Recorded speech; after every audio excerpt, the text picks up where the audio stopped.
that with that with ADHD, these Start behaviors are recording. frequent. Are we good?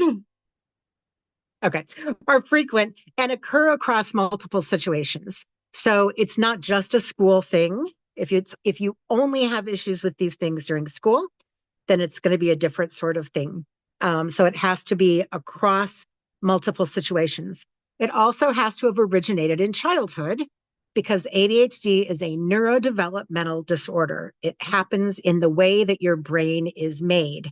We'll talk about some things that look like ADHD and often can be treated the same way, but might be a little bit different. It's interesting to note that emotional regulation was once in the definition, and most experts believe that it still should be. It's one of the key factors of ADHD in children and adults. The truth is, it was taken out of the DSM 5. I've heard this story enough times that I believe it, because in the DSM 5, they want things that are measurable. If it's not measurable, it can't be in it, can't be vague wording. And they weren't able to come up with a measurable way to say exactly what emotional regulation is and how it can be managed. So they took it out because it wasn't measurable. But everybody agrees that it's still one of the really main symptoms of ADHD. It's often diagnosed in early elementary school. Boys tend to get diagnosed earlier. Because boys tend to show more of the hyperactive and impulsive symptoms. Boys are the ones that are going to be climbing on the table, throwing spit wads at their teachers, climbing up the walls. They tend to present more that way. So they're easy to pop up. They're easy to pick out. I can see what's going on. Girls tend to be presenting with inattentive ADHD more. They're more dreamy. They're more distracted in their minds. It's harder to see from the outside. There's definitely also a lot of thought that girls are a little bit more socialized to be people pleasers at a younger age.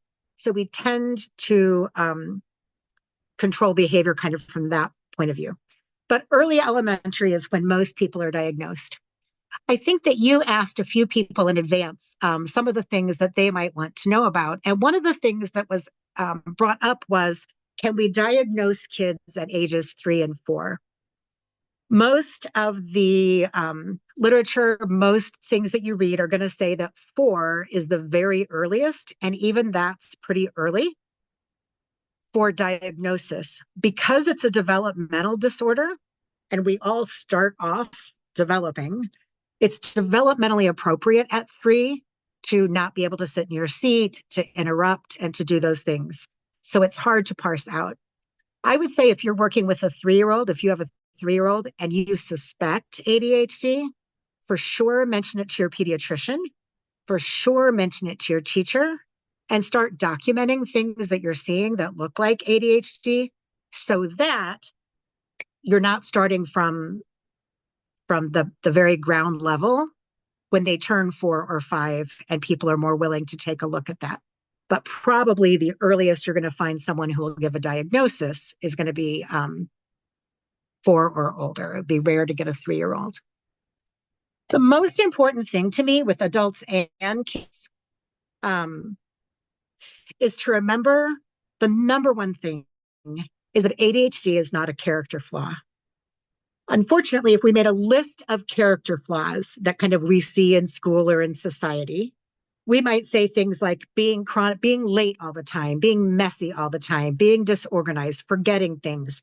Those might be a list of character flaws that we might make. And those are also the exact traits that the ADHD kiddo and adult is dealing with. So while they might look just like what we often think of as character flaws, they're not. They're related to the way that your brain is developing. I love analogies, and one of my favorite general analogies with ADHD is that it's like eating soup with a fork. Forks are great. There's nothing wrong with forks. There's not a judgment, a moral judgment on forks. But if I'm trying to eat soup with a fork, it's going to take me longer. It's going to be super messy. People are going to be laughing at me for the mess, and that's going to make me emotional. And maybe it'll make me cry or yell at somebody. So when you kind of are frustrated with an ADHD kiddo, reminding yourself they're trying to eat soup with a fork, I find to be a helpful analogy.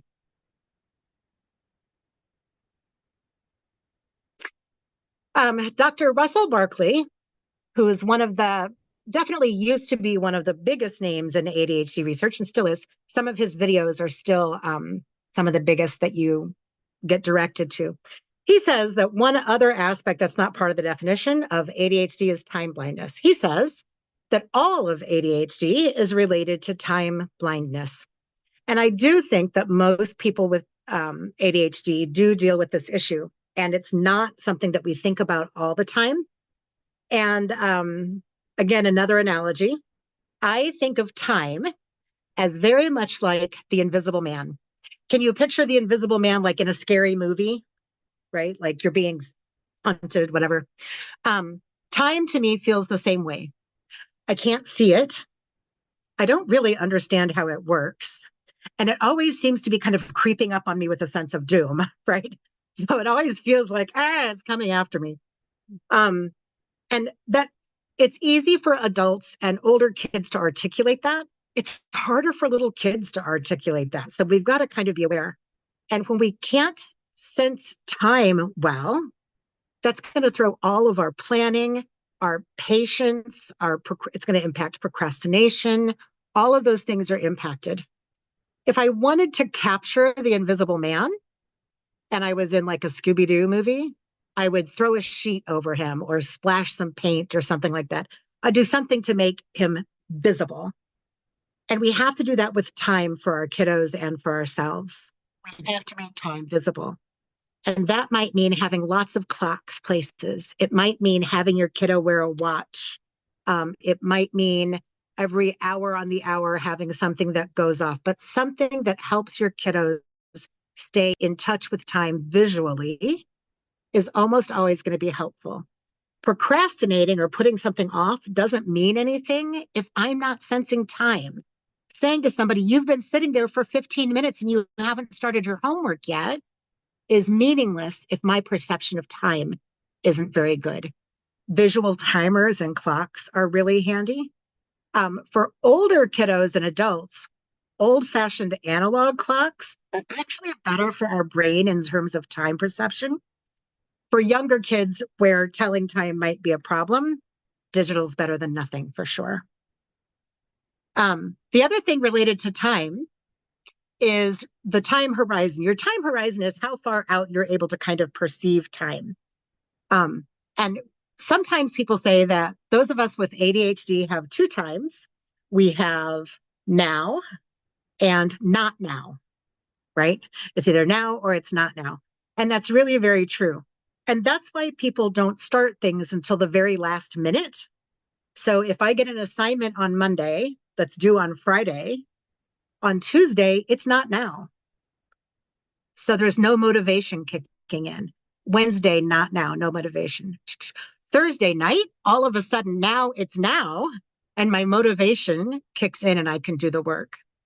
We have to tackle that by creating mini deadlines for kids. So if the assignment is due on Friday, or you want their closet cleaned on Friday, then we've got to make a time where we can say, okay, on Tuesday, you're going to do the first three problems. On Wednesday, you're going to write the outline. On Thursday, by creating little mini deadlines, we can eliminate the problem of that time horizon. It occurs to me, one thing you guys can do for me, can you put in chat, if you are working with kiddos, if you've got kiddos in your home who have ADHD or have ADHD traits, whatever, or just are kiddos, can you put like their ages and or grades? And feel free to pop into chat if you've got specific questions or if there's something that you want me to look at. And I'll do my best to check in on that as we go along. Okay. That was just a little bit about ADHD and what it kind of is. We're going to look a lot deeper at it. I have never been a foster parent, and I've never worked in the foster care kind of field before. So when Tracy approached me, I was really curious and interested and started doing a lot of research. And it really gave me so much to think about. First of all, foster kids have a higher prevalence of ADHD than the general population. In the general population, about 1 in 10 to 1 in 14 kids has ADHD. In the foster care population, it's estimated that 1 in 4 has ADHD.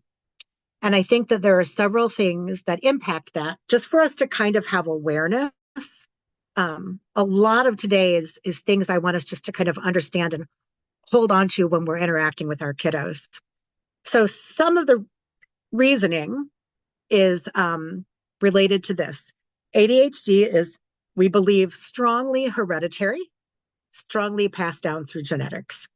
If you have ADHD, there's a higher chance that your kiddo will have ADHD. It's not straight line genetic, but there's a higher incidence. Also, if you have ADHD, there is a higher incidence that you will someday lose custody temporarily or permanently of your kiddos. With ADHD, a lot of times we struggle with financial issues, which can put us in a position where we're not able to take care of our kiddos. The jail population has a higher than average incidence of ADHD because we're impulsive, we're risk takers and dopamine seekers, so we're more likely to do things that maybe we don't think about well at the beginning. So we're more likely to wind up in jail and might lose custody of our kiddos. We're actually more prone to a lot of health sorts of things, and it's related to we don't take our medicines as well as we should. We don't follow up with our doctors as well as we should. In fact, one of the kind of saddest statistics that I give people, and I don't like to dwell on, is statistically speaking, people with untreated ADHD, so that means not medicine, also not therapy, not coaching, just completely kind of ignored, have an average life expectancy that is 13 years less than the average person. I didn't believe it when I heard it, but sure enough, that's really accurate. And again, it's related to all those things. We have car crashes more because of our impulsivity. So there's a lot of those kinds of things going on that might make it so that parents might need other custody arrangements for their kiddos, and they might also pass along the genetic trait of ADHD. The other thing is that a lot of kiddos might be getting diagnosed with ADHD who actually are dealing with other things that can commonly look like ADHD. There are a lot of different syndromes and conditions that mimic or overlap with ADHD. And sometimes we wind up with just kind of this tangled web of things. And dealing with early trauma can impact a lot of these. Dealing with inconsistency just in your day-to-day life can impact these things. And here are a few. It's a pretty big list to say a few, but these are all things that tend to be related to ADHD. Very often people are diagnosed with anxiety and depression. Bipolar disorder, believe it or not, is a really big diagnosis for ADHD later in life. There's a lot of overlap with PTSD, trauma, learning disabilities, autism spectrum disorder, so much that we're using a new word, ADHD, for people who are on the autism spectrum and have ADHD. Oppositional defiant disorder, conduct disorder, pathological demand avoidance can all be things that it's hard to tell, is this ADHD or is this a conduct disorder? Sensory processing issues, hearing and vision issues. If your kiddo if it looks like they're not paying attention, good pediatricians will absolutely do a more in-depth screening for hearing and vision. I can't pay attention if I can't hear what the teacher's saying. Same with allergies. If you've got an allergy that's making there be a tickle in the back of your nose all the time, and you're not able to communicate that, then that's going to be distracting, right? So sometimes we can see things that look like ADHD, and they're just these other sorts of things, mood disorders, sleep disorders. This is why it's so important to work with a pediatrician in the early parts of diagnosis so that we can rule out a lot of those things that are more medical in nature. Someone asked in advance about trauma and ADHD specifically, and I can definitely understand why you would ask that. So here's just kind of a little Venn diagram because there is a good amount of overlap between the two. For sure, difficulty concentrating, being easily distracted, not listening, being disorganized, restless, difficulty sleeping absolutely fit in both of those categories. Some of the ways that you can tell, and I'm going to say that I think it's really hard for just kind of the average layperson to be able to tell. I think that when we're looking at trauma and what are the effects of trauma, working with a therapist, working with a psychiatrist and the pediatrician is usually going to be an important part of figuring that out. But sometimes you can tell if things are more situational. So if kids are more kind of upset and outwardly acting out in certain circumstances that maybe are a little bit more triggering, if they that's a big one. A lot of guilt and shame earlier is trauma based, although guilt and shame later is ADHD based also. And again, it is absolutely possible and probably likely that we're looking at a lot of kids who are dealing with both, who are dealing with trauma and ADHD, or at least ADHD type symptoms. Trauma is treated best, again, by a therapist. But I do think that when we can take steps to make the ADHD better, to relieve some of the ADHD symptoms, it usually brings down some of the symptoms of the other things we're dealing with. I see that a lot with ADHD and anxiety. They're two separate things. But if I'm always turning my papers in late, that's going to make my anxiety worse. If I figure out how to turn my papers in on time, that's going to make my anxiety better. So dealing with the ADHD can often impact other conditions that we're dealing with that are some of these tied together sorts of issues. Okay, you are the foster care experts. I am not.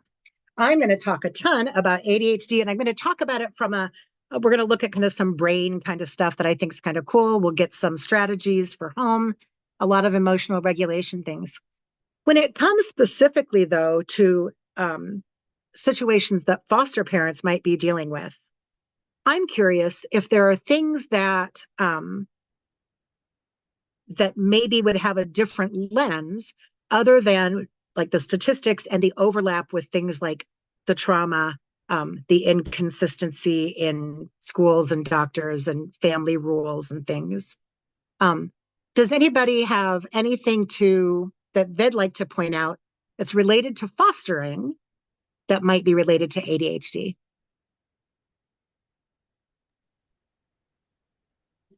For me, I think for not knowing kind of exactly the child's background, so you don't understand what is trauma versus what is ADHD and where the line separates.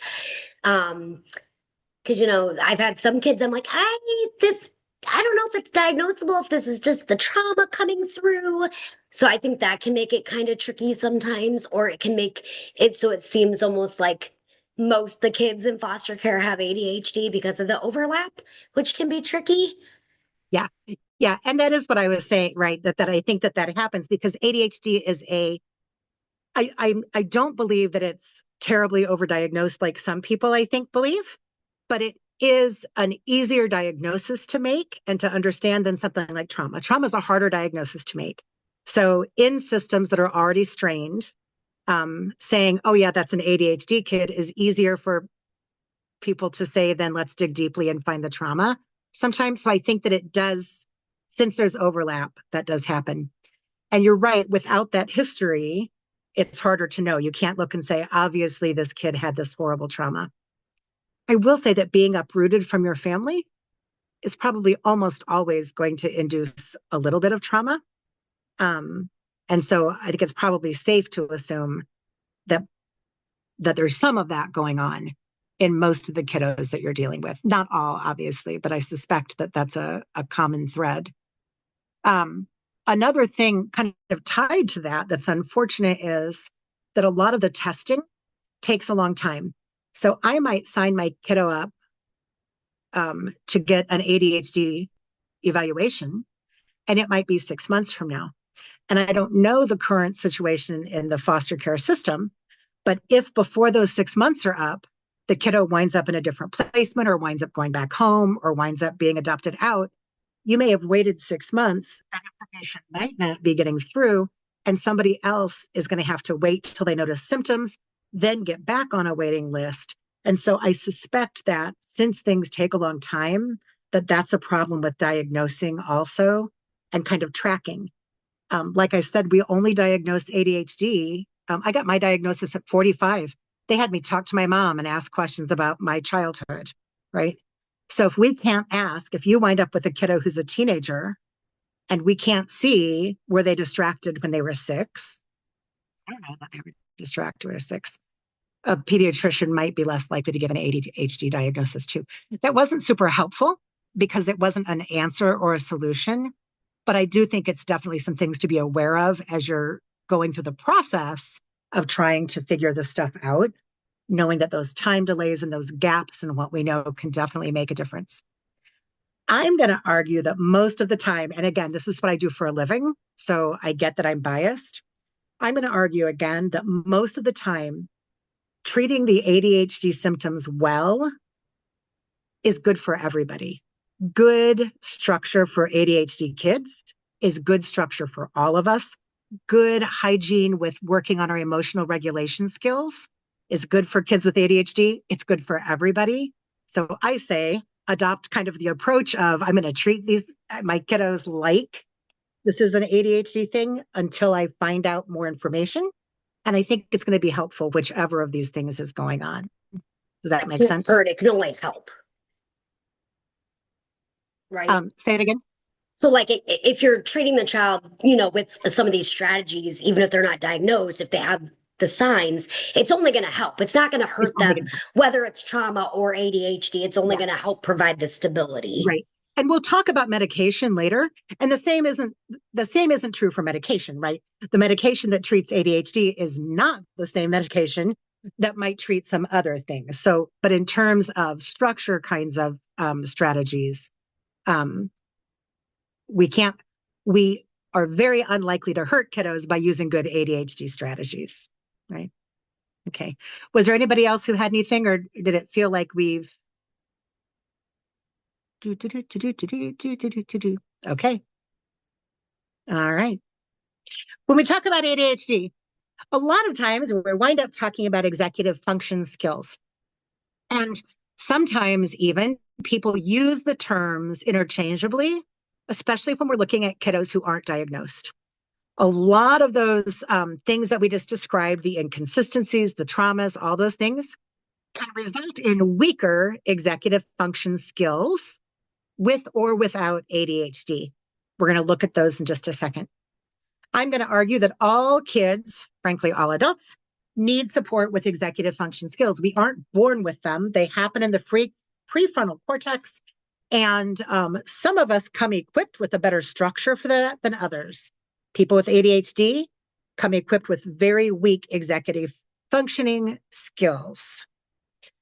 We're going to think about our executive function system like an executive secretary or an air traffic controller or an orchestra conductor, something like that, because this is the part of our brain that kind of makes everything happen, right?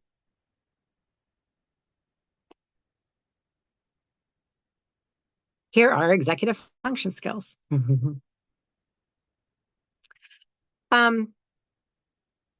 We're going to look at a few of these, and we're going to do it, like I said, I kind of rearranged some slides. So we're going to go in some kind of funny little orders here, but that's okay. There isn't one list of executive function skills. If you Google, you'll find lists that say there's 8, that say there are 12. Sometimes they're kind of grouped together differently. I honestly picked this list because the graphic was easy to read for you guys. So these are good examples of what we think of as executive function skills. These are almost always things that those of us with ADHD struggle with to at least some degree. So planning, organization. I think that those are pretty obvious. If you ask someone, what does it mean to be ADHD? Probably trouble organizing is going to show up on the list. Self-control, which is related to impulsivity. Task initiation is the one that we're probably going to talk the most about, and that's getting started on something, because that's very often one of the problems that we can see really easily with our kids, both at home and in school. Time management, like I said, if you can't perceive time, it's hard to manage. Metacognition is one of my favorites. Metacognition is thinking about thinking, which is my favorite thing to do, to think about thinking. And we sometimes refer to that as self-monitoring. So can you pay attention? Oh, my brain's working pretty well right now. Or, oh my gosh, it's 6:35 and I still have to sit here for another how long and listen to her talk? Like, that's all self-monitoring, right? And those of us with ADHD stink at self-monitoring. And it really needs good support. Working memory is rough for us. Technically speaking, we have pretty good short-term memories. We don't just forget things. We can, if you give us a list of numbers, we can repeat back the list of numbers. Our long-term memory is pretty good. I can remember what happened on my 5th birthday, whatever. It's the working memory, which is where we have to take actions based on things that we're remembering or pull up memories at the time we need them. We're not good at that. Okay, so we can do a quiz, but we're worse at, I'm going to use the example of throwing a fit at the doctor and having mom say, don't you remember this didn't hurt last time? There wasn't anything bad and you got a sucker at the end. Don't you remember? In the moment that we're in the middle of something, we don't pull our memories up very well. Attention, which is kind of funny. ADHD is a horrible name for ADHD. We pay attention all the time. We pay attention to everything, every little creak, every little tick of the clock. We're paying attention. We have trouble directing our attention in the right way. Flexibility. So that's where if you say to your kiddo, okay, it's time to put away the video game and come to dinner, that's hard because it's hard to switch activities. It's hard to be flexible.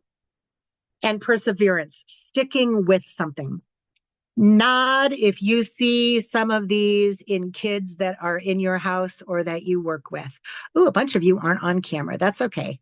We got some nods. Are these some things you recognize? Not if you recognize a couple of these being things that you struggle with.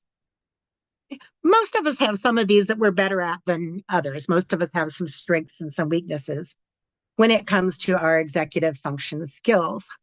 We're going to talk about task initiation first. We're going to kind of jump back and forth for a few minutes. I love the work that I've done to understand the human brain. And I tell my adult clients all the time that the things I do with them and talk to them are just the same as the things I used to do with my second graders and vice versa. When we think about our brains, they stay the same most of the time.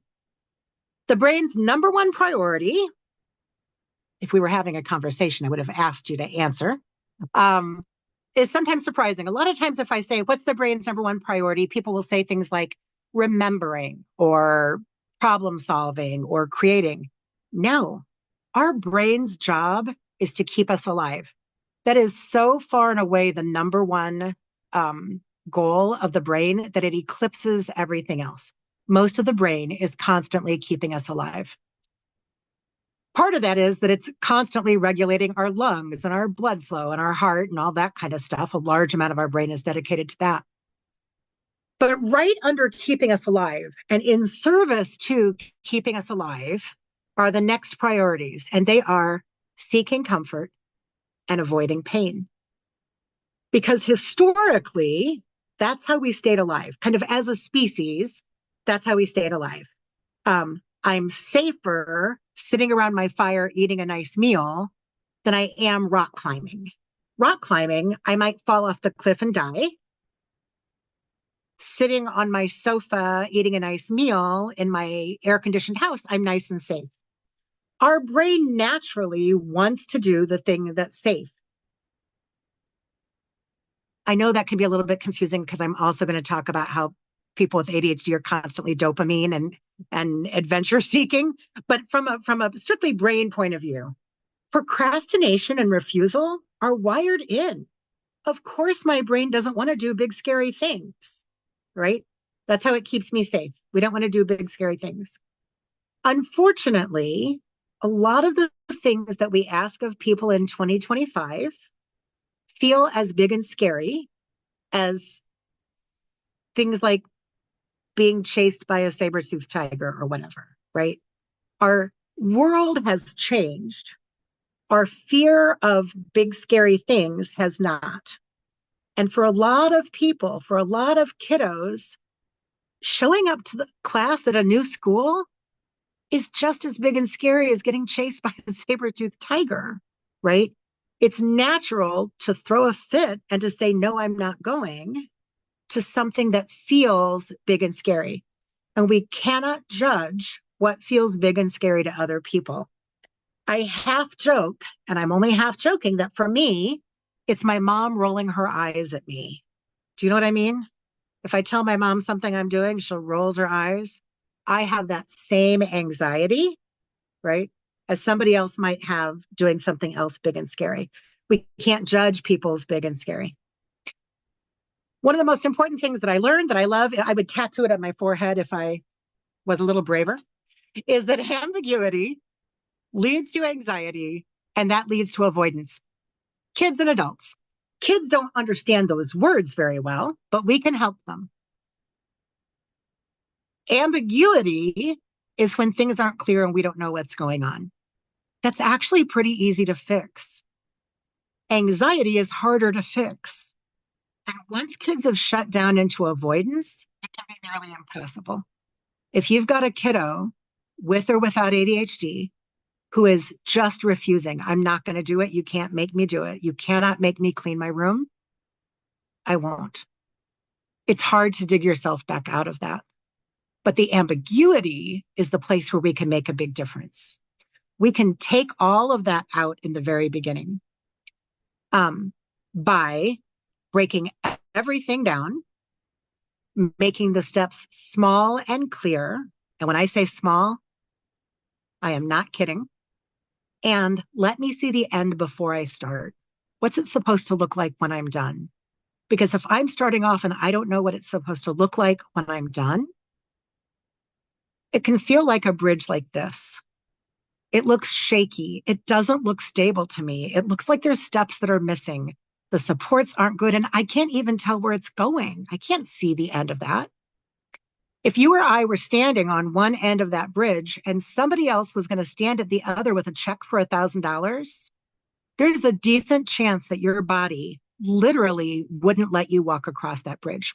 Our brains protect us. So your brain, some of you might be braver, but for a lot of us in this moment, my brain is going to make me freeze. It won't let me. When your ADHD kid says, I can't do this thing, I really want you to trust them that in that moment, sometimes they can't do this thing. Just like if I was looking at this bridge, I know my brain would say no, and it wouldn't even let me try. Probably if there was $1 million check on the other side. This bridge, which I put as a placekeeper, I can see that I stole this one and I meant to come back and replace it. Sorry about that. This bridge looks a lot different. I can see the end. Look how nice and sturdy those steps look. They're right side by side, nice little steps, nice sturdy supports along the edge. When we can take a task or a project and we can be talking about something tiny like coming downstairs and eating breakfast, or something big like doing a science fair project, whatever, cleaning your room. Anytime that we can break things down into small, clear steps, provide support, see the end, that bridge, we're going to walk right over, right? And so thinking in terms of if I'm giving my child a direction, a task, an instruction, I want you to keep in mind the big picture of break it down. Most of the strategies that I'm going to give today, by the way, are going to be kind of like that. I'm going to focus on big picture strategies, a handful of big picture strategies that we can apply in lots of places. So breaking things down is going to look different in different places. But that's a general framework for a strategy. Because I love analogies. We can also think of this like a train track. The bridge to me is an emotional thing. It has to be secure for me to walk over it. That's an emotional and fear-based piece. In order for me to start, I can't be scared of it. This is more of a planning piece. If I want to play with a toy train and I go to pop it on the floor or on my desk, it'll go for a minute and then it'll crash. To really enjoy it, I have to build the track first. For it to do what it's supposed to do, I have to build the track first. These are all pictures, but in my office, I actually use, for almost all these things, I've got bridges too. I've got my toy train, right? And so in order to use my toy train well and to enjoy it, I have to build the track first. And that's not super fun. That's not what I signed up for. I didn't sit down to build a freaking track. I want to play with a train, right? But we know that we have to build the train first for the train to do what it's supposed to. Have to build the track first. We have to make a plan to get things done. We have to break steps down and make a plan. Good plans make things run smoothly. I have a note here that says, and plan yesterday when you can. All the best planning is done, not directly attached. We're not going to say we're going to plan it and then start if we can help it. My kids sometimes tell me that I teach people to gaslight their brains. I don't love that, but it's sometimes true. There's something about planning that's not as upsetting to people. You can say to your kiddo, we're not going to do the work today. We're doing no work. We're going to set your desk up for tomorrow's homework. No homework today. We're just going to set yourself up for tomorrow's homework. We're going to get your pens and pencils ready. We're going to get your water bottle ready. We're going to get a radio that's got some good music. Radio. We're going to do all these things to get you set up for tomorrow. We're going to make a list of what you're going to do. That's all today. We're just going to make the plan. Our brains are just suckers for that kind of thing. I'm less resistant because my brain knows we're not working. Tomorrow, when I sit down to work, that train track's already built, and it's going to be a lot easier to sit down and to get things started. Does that make sense? Again, I'm going to do a quick reminder. If any of you struggle sometimes with stuff, this is all applicable to us. There's nothing here that's not applicable to everybody.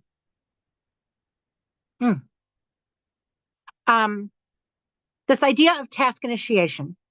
It's going to be easier for me to get started if things are planned in advance and broken out into their little steps. Does anybody have any thoughts or comments or questions about that kind of as an idea or what that might look like in your life? And again, if you don't mind helping me if somebody's raising a hand or something that I'm missing. Yep. I'm also keeping an eye on the chat so I can say anything in the chat. I think it makes a lot of sense. I love the analogies with the bridge because I never thought about that. Like when we're getting the pushback from kiddo, it's like, oh, well, maybe he doesn't see the end in sight. So I love that bridge analogy. Yeah. And I really do think that learning that idea that it's not that it's real and that it's biological, that my brain wants to keep me safe. And sometimes that means from things that we wouldn't think are scary. And it's not a flaw, that we're built that way, right? We are built to avoid things that are dangerous. And that's a good thing. We just have to figure out how to get over those hurdles. Okay.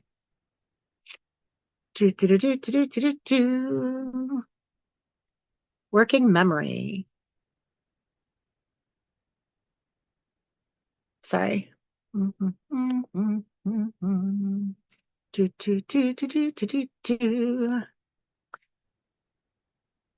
right. Sorry, I'm moving my chat box because it was in the way and I closed it and I wanted to get back to it. Sorry about that. Okay, thanks.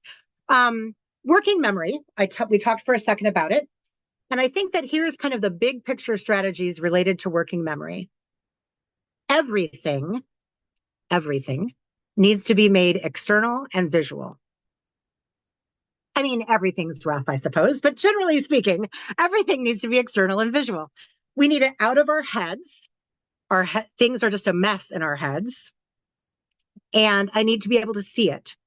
If you tell me, go pick up my shoes, as an auditory response, once I've heard that, once those waves have hit my ears, they're gone. Those waves don't keep hitting my ears. It doesn't keep echoing in my head. You said it. That phrase lasted for 2 seconds, and now it's not there anymore. Go put away your shoes. Now it's gone. If there's a checklist that says put away your shoes when you get home, put away your shoes. It's there all the time. What was I supposed to do? I can go back and look. It's still there. I can't go back and listen again. I can go back and look again. So making things external and visual and simple. The fewer the directions, the better always. So creating routines and checklists that are kept at the point of behavior is the easiest way to help us with working memory. Posting my morning routine on the refrigerator, if my morning routine is happening in the bathroom, it's a little helpful, but it would be a lot more helpful if it was happening in the bathroom, right? If it was hanging in the bathroom. So we want routines written down as much as we can, and we want them where they need to be. If we get in the habit of creating those kinds of checklists with routines, one of the things it does is it helps with the nagging, right? I don't have to say, put away your shoes 97 times. I can point at the checklist, right? Sorry, 1 second. Somebody just walked into my office, but they're going to go away. It's okay. All right. Have a place for writing everything down. With our littlest ones, this is going to be something that we can model, not something that we can hold them accountable for. I'm going to tell you for a second about the idea of the bat cave. My brain is a lot like a cave full of bats. Have you been in a cave with bats or seen on TV a cave with bats? If every idea in my head that's floating around, I really came to believe it's a lot like bats. They kind of screech around. They kind of zigzag. They make screeching noises, but they're hard to see. They hang upside down, for crying out loud. The thoughts in my head screech around like bats. And it's hard to manipulate them. It's hard to remember them. But once I put them on paper, they're quiet and they're still, and I can check them off and I can cross them out. So I encourage people to have a place. For me right now, it's this orange notebook. And we're calling it these days the Bat Cave. It's where all the things I need to remember go. Especially when kiddos are older and they're more responsible for that kind of thing. Because otherwise, we write things down on our hand and on this Post-it and on the back of that envelope and in this school planner and that loose leaf notebook and this app, right? And at the end of the day, did I write the things down? I mean, okay, yes, I guess I did. But if I can't find them, it's not helpful, right? I tell people that I teach real science and Shelley science. This is Shelley science, just so you know. It's close to real. Shelley science is very close to real science. But I'm going to point. I think of it like this. I think that when we're trying to remember things, there's 2 things happening. Part of our brain is saying, don't forget the eggs, don't forget the eggs, don't forget the eggs, don't forget the eggs. Whatever I'm doing, that part of my brain is going, don't forget the eggs. And that's pulling bandwidth from my brain that I need for other things. There's another part of my brain that's saying, oh, she's going to forget the eggs. She always forgets and everybody's going to be mad. And at breakfast tomorrow, people are going to yell at her and nobody's going to be able to bake the cake for the birthday party and everybody's going to be mad, right? So one part's actively trying to remember. One part's actively worrying that you're going to forget. Writing things down helps us remember. Writing things down consistently in the same place helps alleviate that worry of, oh, she says she's going to write it down, but she's probably going to put it on that stupid Post-it note and it's going to fall off of her bag again, right? Finding a place, and for kids today, A lot of times that winds up being digital. I really prefer paper, even for my teenagers, but I understand that sometimes that might be a notes app. But whatever it is, we want there to be a place where we just capture our thoughts. We just externalize our brain, and we want it to be the easiest, most lightweight solution that we can find. We don't want something, I don't want to have to go into my Google Docs and then a folder and then a subfolder and then a file to find it, because I'm not going to do that. And yes, planners for kids who are old enough and modeling the use of planners for kids who aren't. I want the kiddos to see us planning as part of a daily routine, because your kiddos with ADHD are going to have to plan as part of their routine. And here's what they tell me. They say, I don't want to have to use a planner. Nobody else has to use a planner. Everybody uses a planner. They just don't see it because people just do it, right? They don't make a big fuss about it. So my clients think that they're the outliers because they use planners. I want them to see their parents and their other people in their lives using the planners. You guys, in just a second, I'm going to get to a slide that says, don't make people work more than 25 minutes. And I should make you get up and dance. I should make you get up and dance. Hang on. In just a minute, we're going to get to a strategy. We're not there, but it's too late for the end. I tell people to take a break about every 25 minutes. Our brains as humans are not made to work and concentrate for too long. I'm really specific in the kind of breaks I like. I like music and dancing. So I ordered this thing called the 30-second dance party. It does not sound the way I want it to, but we're going to take a 30-second dance party. You don't have to dance, but like, I prefer it. Stand up, stretch your arms, do a little shaky shake, just really quick. Because we would do conversation, but it's too hard. So you're going to get my 30-minute dance party. Are you ready? Oh, 30-second, not 30 minutes. Can you hear it at all? Okay, everybody move, everybody stand up. You don't have to dance in front of your camera, but quick little bud flow. Look over here, maybe a jumping jack, arms up. You are not playing along. I see you all sitting. Don't even get with me. Okay, thank you. And when I tell people to take a break, boop, boop, boop, boop, it's not a 30-minute dance break. It's a 30-second dance break. Sorry about that. And it wasn't very loud. You couldn't hear my music. Okay. Thank you. Sorry. I could tell that a break was needed there. We'll talk about the breaks in a second. Sorry. Oh, look, wait. This is exactly where we are. I think that's hysterical that I missed it. A minute ago, I said your brain was like a bat cave. Sometimes I say your brain is like a train. Now your brain is like a car. Use these examples with your kids and the kids that you work with. They understand things better in analogies. Brains are hard to understand. Bat caves are cool. Cars are easy to understand. Everybody's car needs fuel to work.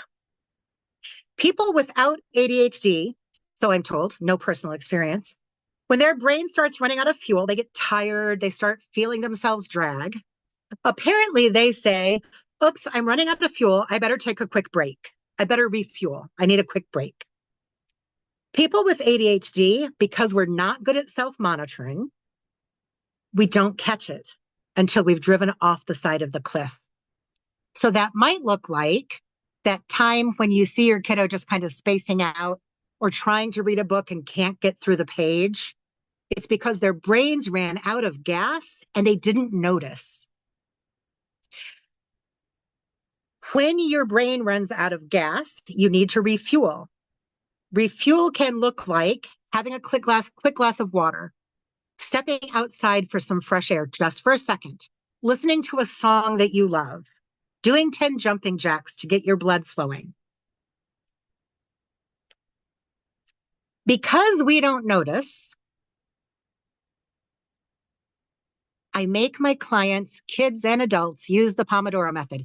I can always tell if I can see all your faces, if people have used it before, because usually they roll their eyes at me, is what happens. But I promise that this is a helpful thing. And I'm going to start by saying, be flexible. I'm going to give you a quick structure for this. Use it as seems appropriate. But officially, The Italian psychologist who came up with this said, set a timer for 25 minutes, work for 25 minutes, take a 5-minute break. Do that 3 times, then take a bigger break.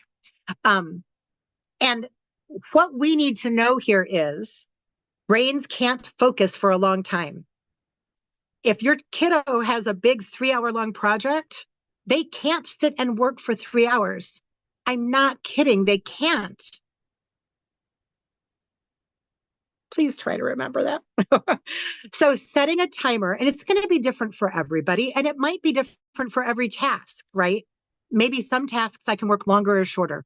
Make playing with that timer a cool experiment. I don't know, how long can you work and concentrate? Let's find out. And then we're going to take breaks.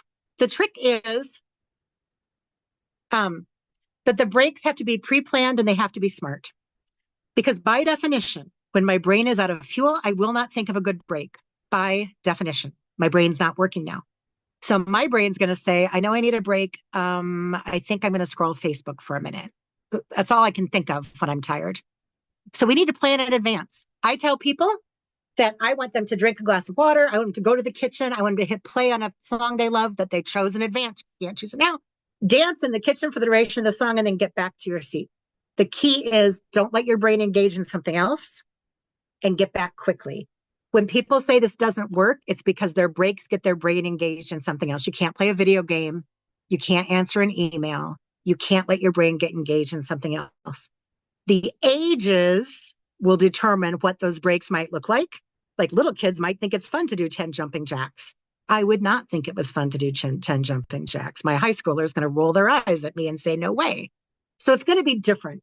But playing with the idea and the recognition that our brain can't function for too long and that we are not going to notice when we've run out of fuel because by definition, our self-monitoring skills are weaker and that using a timer can be a way to help with that.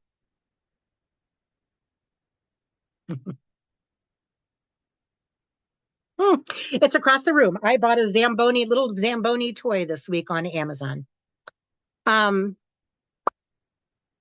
I think about a cluster of strategies as being Zamboni strategies. On the ice, I want us to picture that your kiddo is on one side of the ice rink and the goal or the task that you want them to be doing is on the other side of the ice rink. We need that ice to be so smooth that you can give your kiddo just a little nudge and they're just going to slide right across. If there are chinks in that ice, if there's a pebble, if there's a gash, it's going to trip them up and they're not going to make it to the other side. So I think about Zamboni strategies all the time. What little bumps can we take out of their paths? What little things can we clear up? I'm going to give you an example, and it has to do with school organization. A lot of schools have specific organizational systems that involve like a binder with color-coded folders, and you put your paper in here and you put your paper in there. And that's great for a lot of people. I'm telling you that my clients, my junior high and high school clients, are not going to find the appropriate colored thing and put it in the appropriate folder. Here's what they're going to do. They're going to open their backpack and they're going to drop the paper. Right? Have you seen backpacks with just papers in a mess at the bottom? Right? I like accordion folders because they're a little closer to just dropping. We can sort the papers out later. We can sort the papers out at home. We can sort the papers out. But in the moment, it's too much. Not for everybody. For some people, that kind of thing is too much. So I had a client that I was working with. He was in junior high, and we tried that method. And the mom came back and she said, it didn't work. I bought him the accordion folder and it still didn't work. I said, bring it in and let me see it. And it had a zipper on the top. And I said, I know you're going to think this is crazy. He wasn't going to unzip that zipper. It didn't, there was still a pebble there. So we had to just leave it open because then he would, but that much he wasn't doing. We had to clear that ice until there was just nothing causing resistance. Okay. And we can teach kids when they get older to do that for themselves a little bit. I do it in my house. In front of our front door, everybody kicks off their shoes all the time. I couldn't make it stop. I hated it. Couldn't make it stop. Finally, I bought a little carpet runner and I put it there. And now it's where shoes go. I didn't change the behavior, but I found a way to make the behavior acceptable. I designated it a place and I made it look nicer. Sometimes for those of us with ADHD, that's what we've got to do. We've got to come up with some drop it strategies. When it says domino, those are things that kind of just knock right into each other.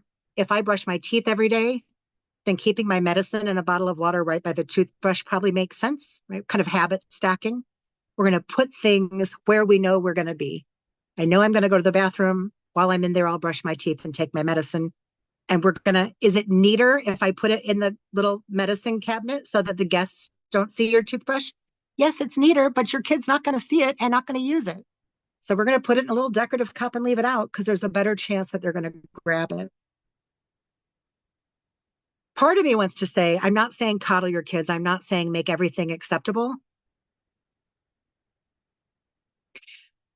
But I don't have a problem saying that also. In a lot of these kind of instances, we're not being disobedient. Our brains are missing cues that they need. So sometimes we've got to leave those cues out. Jackhammer strategies are the opposite. When we have unwanted behaviors, we want to do something to make them harder. We're going to take a jackhammer to that ice. So if your kid defaults to playing video games, and it's okay with you sometimes, but not always, then we're going to, when they're done playing, we're going to put it in the cabinet so that we've got to get it back out again every time. We're not going to just leave it hooked up. Things like that. We want to take things that are the unwanted behaviors and make them a little bit harder. We're going to keep the fresh fruit in the most easy to access place and the snacks in the cabinet. We're not saying no snacks. We're saying it's easier to grab the fruit, right? So that's kind of this jackhammer idea.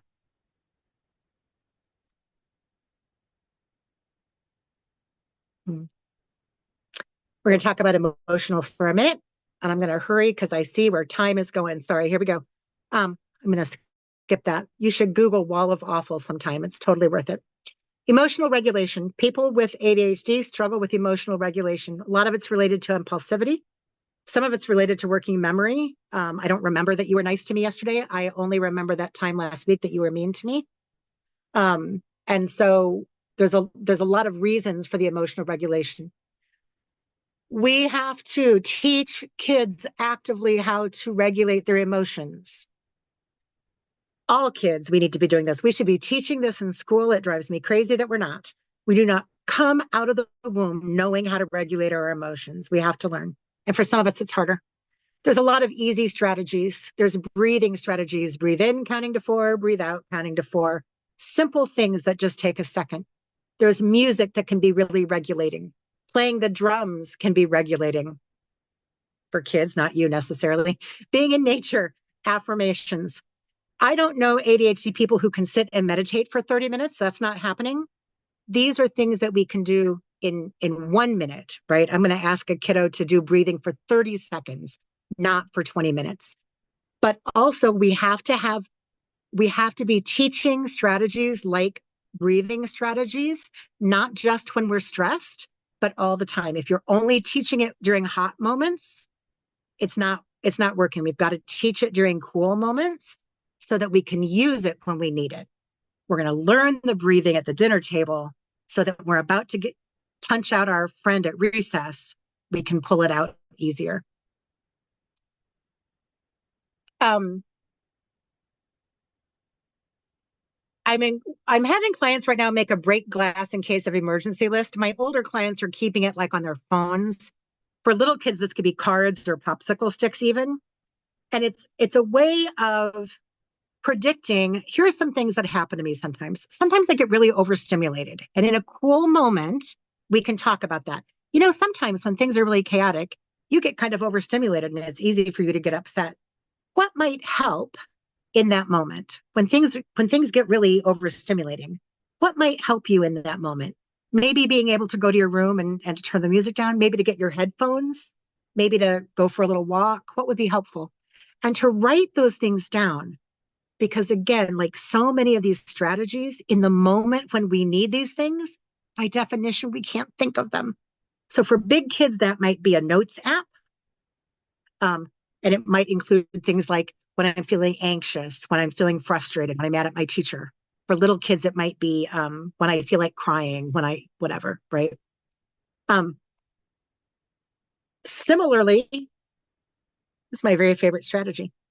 I like code words. When things are difficult, it's really tough for anyone, especially little kids, to say, I'm really sorry that I broke the vase, but I've been feeling overwhelmed and frustrated at school all day, and everybody kept picking on me, and I was unable to control my emotions, and that's why I broke the vase. You can't say that when you're in that moment. But if we know that there are places where those kinds of things are happening, we can say, you know what? Sometimes when you get really frustrated, you have a hard time expressing yourself. Let's make a word that means my day was frustrated, everybody was mean to me, and I really just need to let out some energy. And if you say banana when that happens, then I'm going to know, let's stop this activity and let's go to the park, right? Because in that moment, your kiddos are not going to be able to say that. There's a book I recommend. Dr. Sharon Celine is one of my favorites. And she's got a book called What Your ADHD Child Wishes You Knew. And this is for all parents. And I'm going to assume that connection, consistency, clarity, calmness, and compassion are things that are important to you as foster parents. But some of those might be harder for you as foster parents. Your connection to your kiddos might not be the same as it is with a biological child.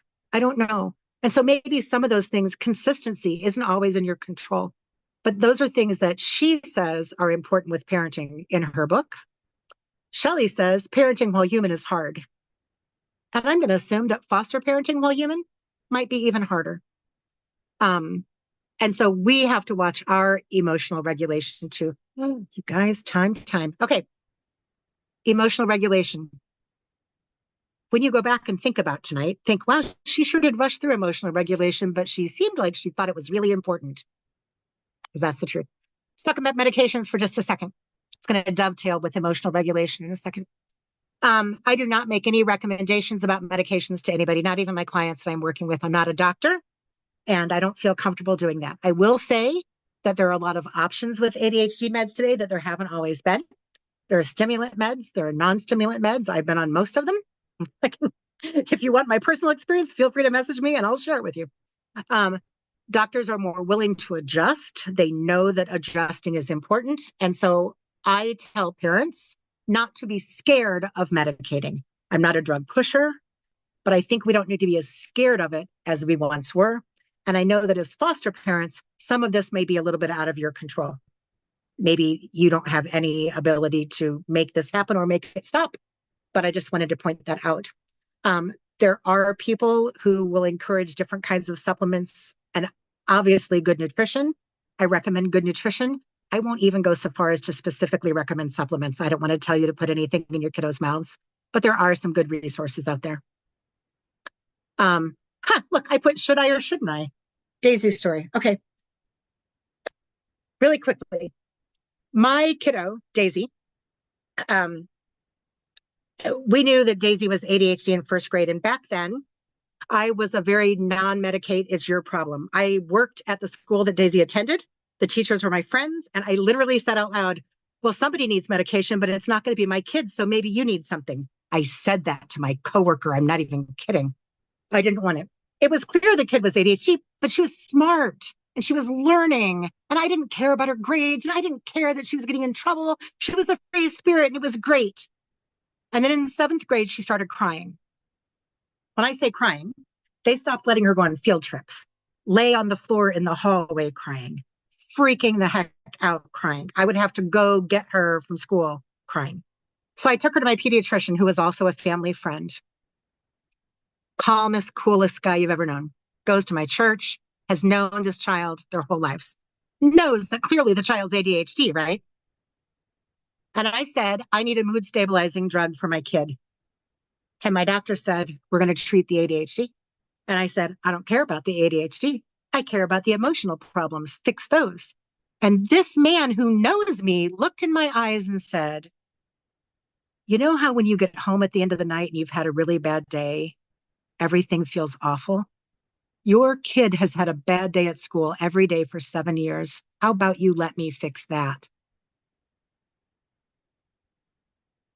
Again, I don't say that to say put your kid on medicine. We actually wound up not medicating very much. But it really reminded me of this emotional regulation piece, that no matter how kind people are, if you spend your life being told, Daisy, where's your folder? Daisy, hurry up. Daisy, where's your pencil? Daisy, why are your shoes untied? Daisy, why haven't you picked up your room? That turns into trauma by itself. And I want to make sure that people working with ADHD kids recognize that it is not just about paying attention in class. It is about all of these other things that surround that. And so it's the most important story that I tell, I think. School support, share as much as you can with teachers. Again, some of that will be out of your control. Frequent communication should be the norm. Start communicating with teachers when things are going well, so that when things aren't, it doesn't feel awkward, especially with your kiddos who are a little bit older. Encourage them to do that. If we wait until there's a problem to talk to the teacher, then talking to the teacher feels yucky. If we're talking to the teacher to say, hey, I'm just checking in and things are great, then we can build that kind of rapport. Some kiddos are going to have 504s or IEPs. If it's just, I say just ADHD, they'll probably have a 504. Use it. If it's ever in your control, do we want it? Do we not? We want it. Make your own decisions. There are things that it will be helpful for down the line, and having a legal record that this kiddo has ADHD and is struggling, in my experience, is helpful. And if we don't get them when they're younger, it's harder to get them older, when they're older. Oh my gosh, look at the clock. I'm so sorry. Accommodations. I didn't have a list. I think that they're really personal. Here's what I don't like. I don't love just give extra time. Because if we don't teach our kids what to do with that extra time, it doesn't matter. Sometimes extra time is worse. Because if I know I've got twice the time, I know I can write a note to my friend and dance in my chair first. Sometimes less time is actually more helpful. Here's the main thing I want to say about accommodations. And maybe people don't agree, and that's okay. If someone says, well, they can't have help forever, they have to get their responsibility now. They're not going to have help forever. Let me tell you that I've got clients who work in the freaking Pentagon and who are doctors and therapists who I check their planner every night. It's not a joke. They send me pictures of their planners to make sure they're doing it. You can get help forever. If there are supports and structures that you need, there are ways to get those things. So when people say we can't help them now, how will they learn? It's not always about learning. And if you need support, you need support. Taking it away is not helpful. It's like taking glasses away from a kiddo with bad vision and saying, well, they can't have glasses forever. They might break someday. We can't let them get used to wearing glasses. You would never do that. That's ridiculous. If kiddos need support to get through things, if that's a special ed teacher who works with them to help them break their projects down, if it's special seating, if it's having a fidget, do that. Be wary of places or people who say, here's the rubber stamp accommodations we give everybody, because they really are better when they're individual. That's 7:18, holy cow. I am happy to, I'm going to tell you a couple quick things. This really is what I do for a living, and this is not marketing, but I will tell you, 16 screens, did you say? Just for the record, with everybody, it's not a joke. I always do one free consultation with everybody. It's a full session that gets personalized strategies and all that kind of good stuff. And I am happy to honor that for you guys in here. If anybody just wants to meet on Zoom, or even I've got an office here in Peoria, I am honestly and sincerely happy. No marketing, just I will help you once with strategies for a kiddo if you would like or need that. And so feel free to reach out. And I don't have something to leave you with. This was just here. But if if your emails are all available or something like that, or if you want, should I give you my email? And if you reach out to me, I'll send you a packet. Well, I can, if you want to give me a packet, I can include it with their certificate. Okay. Why don't I do that? Yeah. It's going to be a couple days because I'm going to add a couple things as I got talking here. Is that okay? Yeah, okay. We can include it along with the certificate they did. Okay. And then I'll also include her contact info if you want to reach out to get that consultation. That It'll also have the link to the YouTube video here. Okay, super. Yeah, I'm gonna go ahead and stop recording. so Okay, that good, good. way people can ask questions if they have it. So that way it's